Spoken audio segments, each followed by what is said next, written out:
Hello again, it's Noob, and this is the new-ish ABS Master. And you might be thinking, is that the same as the standard ABS lock with the magnetic element in here to lift the magnetic pin on the inside?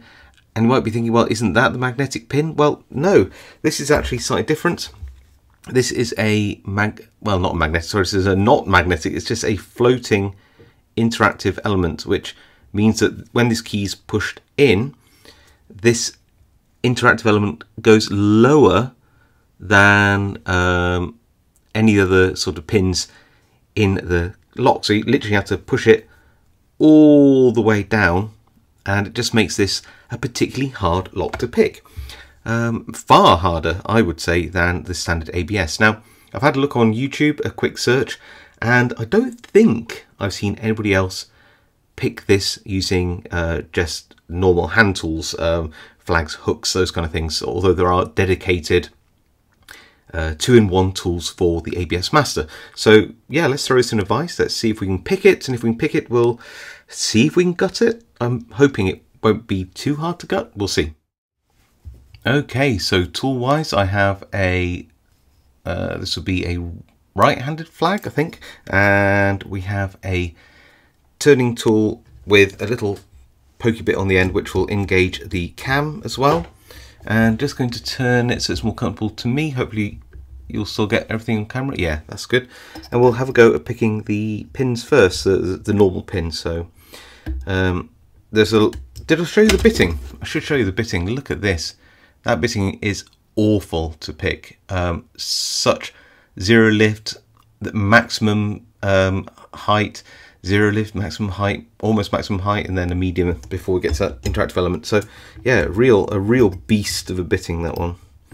So it means you have to be very careful not to overset anything in this lock. So pin 2's binding, click, gently past 3, 4, 5, 6 is at the back here, so just gently on 6. Click and into a bit of a false set. Starts at 1, 2, 3, pin 4 now, cancel rotation, pin 5 and 6, so back to 1,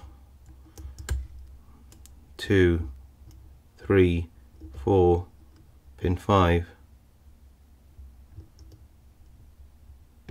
Little click there, and 1, 2, 3, 4, 5, and pin 6. Okay, now I think we might be picked. So what we need to do now is go along the keyway and try to push down the interactive element, which is really hard to do.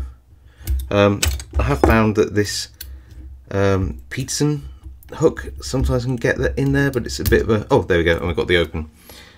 So yeah, just turn that all the way around. Hopefully we won't spill any pins out. You can see that we've picked the cam up here, look, see, at the back. And what I've done is I've left it in this position because that means I should be able to gut this properly as well. So let's just move the vise out of the way. You see we move the cam round, see it's all open. So I'm going to leave it in this position because the driver pins are keeping this sort of locked in position, so I can then use my circlip removal tool to see if we can just take off these circlips. I don't know if it's an E-clip or a C-clip or whatever, so I think it's a C-clip, so we should be able to pop that off. Yeah, good, we can. Good. Do I have a screwdriver or something just to pull it off the remaining bits? There we go.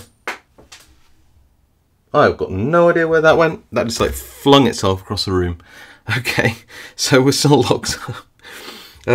Now, if I pop this in like that, this is a pinning shoe.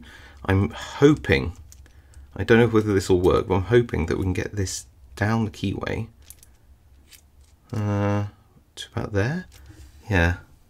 I need to get some more light in there. I think we should be okay to do that. Should be.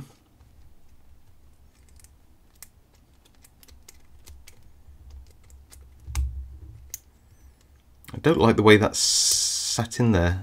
I think that's okay. I'm a bit worried that something terrible is going to happen when I pull this out, but we'll give this a go.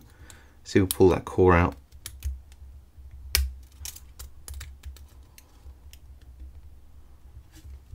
Making sure we keep the pins there. So okay, let's try that.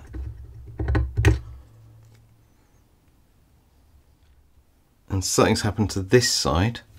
Let's get the light on in there. This is bad.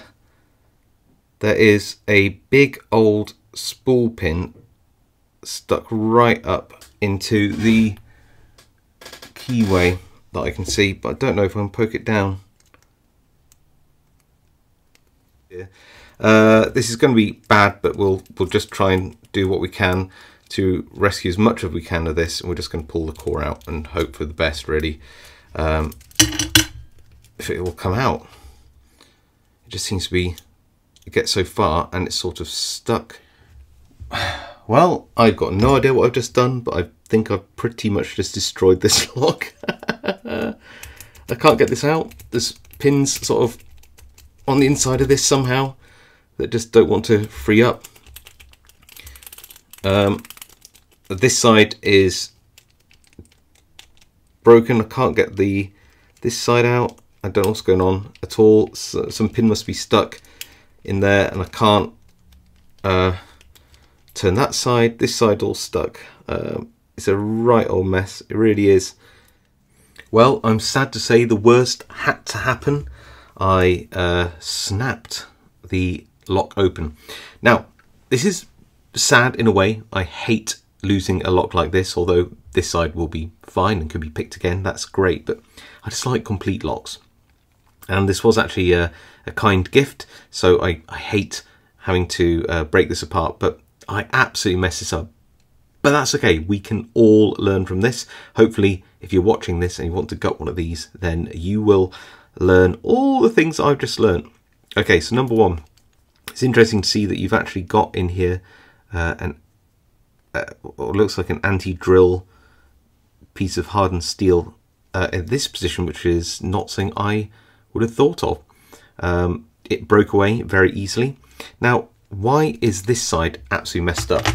And it looks like you've got hardened steel or ball bearings or something there, which makes drilling this out exceedingly difficult. So I think this side will be sacrificed. But what's going on there? Well, if we look at where the key is, it's like that. Look here. Normally when this operates, you'll see that as these pins turn in the lock, they will ride between these gaps. Now, I'm not sure why these gaps are here. Maybe it's designed as an anti-pick sort of trap if you try to pull this out, but it does work exactly like that. If this is turned too far around, even with a key in, and you try to pull this out, what will happen is it'll move up one position, and these gaps on the bottom will align with those pins, and essentially it just blocks the lock from opening at all. It's completely wrecked now. What you've got in here is you've got at least 6 driver pins all poking up through the bottom like that in these chambers, and that is brilliant but also terrible. So here's a driver pin. You'll see that it fits very nicely just in that position. Actually, maybe it's not all 6 positions. It looks like it, no, it does fit in. Oh, I thought maybe it didn't, but yeah, it fits in really nicely. So that's a massive shame. So if you were to gut this, oh, by the way, picking it as well, this is such a big gap. Can you see that this gap here, there are spool pins towards the back as well. So what happens is that these get caught in this sort of groove here and can ride down the keyway in a horrific method. Look at this, like that, and they won't go down. So that's what was happening to me, is that these spool pins get caught in the lock when you're gutting it. I don't think I had any chance of gutting this normally. Even now, I'm like still struggling to think how I should have done this because it's really bad. I think that normally you would, like, you do this and then you put your tool down there and it would all work out. But yeah, those pins, they are so thin, they do like to poke up into the keyway and then go sideways. It was an absolute nightmare. I'm surprised on this side the only casualty was this slightly wonky spring, which will be fine if I put it down the wonky side first. Okay, that's enough about the absolute horror show. So what's actually happening here? Well, you can see that we have some standard pins in all the first 6 positions. And then this is the interactive pin here, which is offset, which is interesting. I'll show you that in a second. And it has a corresponding steel pin there. Then at the top row, standard, standard, standard, very nice spool. And I really felt those. If you watch back, you'll see the counter rotation when I'm picking pins 4 and 5. And then we got the last pin there. So that's standard. How does that interactive pin work? Well, all of these pins are aligned in a row with the driver pins like that. But if you look at the key, the interactive pin, that element is offset by 1.5 2 millimeters. So if I put that in, you'll see that it goes down the keyway and you see that it arrives there. So how on earth will it transfer all of that to the pin? And that's because you've got this dog leg, and that will just sit in here. If I get that right, there you go. That'll sit down in there. Get it just right like that. That O-ring sort of goes over it. Like that. Come on. There we go. Push that down. So there is the interactive element there. So if I take that out, you'll see that it just sits low, and push that in, and then it will sit to shear. If I get that exactly right, which is there. Perfect. Yeah, so that's how it works. It's transferring the push of the interactive element up and across in a dogleg fashion. Very cool. So yeah, I mean, so it's a very cool lock. It's not particularly easy to pick. It's fun to pick, but an absolute nightmare to gut. So how on earth would I have gutted this? Let's have a look at that. So I'll leave that in there. So if we, and yeah, also you've got all these holes in the side of the lock as well, which just make that an absolute nightmare. So let's have a look, let's have a look, let's have a look. So that would have been like that. And then we picked it. Normally we'd do that, but then the pins can shoot up inside. I think you have to be very careful how you then can insert a pinning shoe all the way down, especially if you have your things like those thinner spool pins shooting up into this wider area here, because they can just shoot up like that, or these other thin pins can just shoot up into the keyway. So I think you've got to be super aware that you're going to have a pin that's going to be sat really, really high in this position here.